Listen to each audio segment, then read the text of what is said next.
दोस्तों, आज हम आपको परमा एकादशी व्रत की कथा सुनाएंगे। काम्पिल्य नगरी में सुमेधा नाम का एक अत्यंत धर्मात्मा ब्राह्मण रहता था। उसकी स्त्री अत्यंत पवित्र तथा पतिव्रता थी।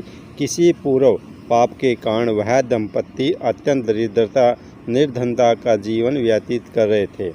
ब्राह्मण को भिक्षा मांगने पर भी भिक्षा नहीं मिलती थी।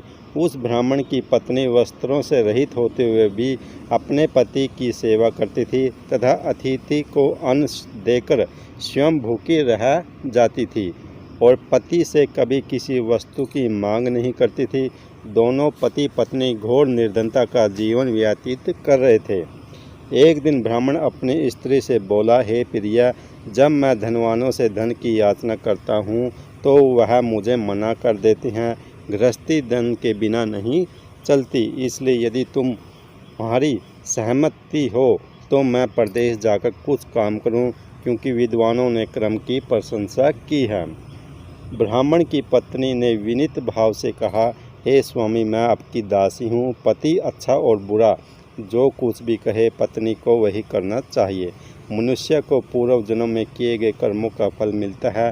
सुमेरु पर्वत पर रहते हुए भी मनुष्य को बिना भाग्य के स्वर्ण नहीं मिलता। पूर्व जन्म में जो मनुष्य विद्या और भूमि दान करते हैं उन्हें अगले जन्म में विद्या और भूमि की प्राप्ति होती है। ईश्वर ने भाग्य में जो कुछ लिखा है उसे टाला नहीं जा सकता। यदि कोई मनुष्य दान नहीं करता तो प्रभु उसे केवल अन्न ही देते हैं। इसलिए आपको इसी स्थान पर रहना चाहिए, क्योंकि मैं आपका विछोह नहीं सह सकती। पति बिना स्त्री की माता पिता भाई ससुर तथा संबंधी आदि सभी निंदा करते हैं। इसलिए हे स्वामी, कृपया कर आप कहीं न जाइए। जो भाग्य में होगा वह यहीं प्राप्त हो जाएगा। स्त्री की सलाह मानकर ब्राह्मण प्रदेश नहीं गया। इसी प्रकार समय बीतता रहा। एक बार कौंडिल्य ऋषि वहां आए। ऋषि को देखकर ब्राह्मण सुमेधा और उसकी पत्नी ने उन्हें प्रणाम किया और बोले, आज हम धन्य हुए। आपके दर्शन से आज हमारा जीवन सफल हुआ। ऋषि को उन्होंने आसन तथा भोजन दिया। भोजन देने के बाद पतिव्रता ब्राह्मणी ने कहा, हे ऋषिवर, कृपया कर आप मुझे दरिद्रता का नाश करने की विधि बतलाइए। मैंने अपने पति को प्रदेश में जाकर धन कमाने से रोका है। मेरे भाग्य से आप आ गए हैं।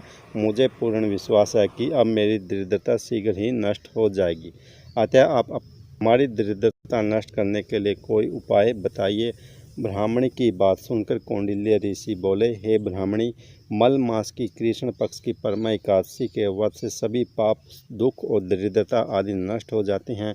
जो मनुष्य इस व्रत को करता है वह धनवान हो जाता है। इस व्रत में नृत्य गायन आदि सहित रात्रि जागरण करना चाहिए। यह एकादशी धन वैभव देती है तथा पापों का नाश कर उत्तम गति भी प्रदान करने वाली होती है। धनाधिपति कुबेर ने भी इस एकादशी व्रत का पालन किया था, जिससे प्रसन्न होकर भगवान भोलेनाथ ने उन्हें धनाध्यक्ष का पद प्रदान किया। इसी व्रत के प्रभाव से सत्यवादी राजा हरिश्चंद्र को पुत्र, स्त्री और राज्य की प्राप्ति हुई थी।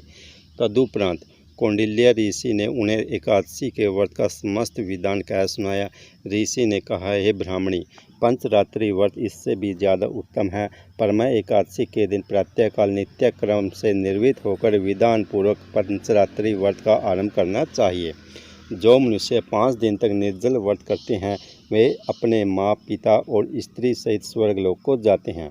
जो मनुष्य 5 दिन तक संध्या को भोजन करते हैं वे स्वर्ग को जाते हैं। जो मनुष्य स्नान करके 5 दिन तक ब्राह्मणों को भोजन कराते हैं वे समस्त संसार को भोजन कराने का फल पाते हैं। जो मनुष्य इस व्रत में असव दान करते हैं उन्हें तीनों लोकों को दान करने का फल मिलता है। जो मनुष्य उत्तम ब्राह्मण को तिल दान करते हैं वे तिल की संख्या के बराबर वर्षों तक विष्णु लोक में वास करते हैं। जो मनुष्य घी का पत्थर दान करते हैं वह सूर्य लोक को जाते हैं। जो मनुष्य 5 दिन तक ब्रह्मचर्य का पालन करते हैं वे देवांगनाओं के साथ स्वर्ग को जाते हैं। हे ब्राह्मणी, तुम अपने पति के साथ इसी व्रत को धारण करो, इससे तुम्हें अवश्य ही सिद्धि और अंत में स्वर्ग की प्राप्ति होगी। कौंडिल्य ऋषि के वचन अनुसार ब्राह्मण और उसकी स्त्री ने परमा एकादशी 5 दिन तक व्रत किया। व्रत पूर्ण होने पर ब्राह्मण की स्त्री ने एक राजकुमार को अपने यहाँ आते देखा। राजकुमार ने ब्रह्मा जी की प्रेरणा से एक उत्तम घर जो सब वस्तुओं से परिपूर्ण था उन्हें रहने के लिए दिया।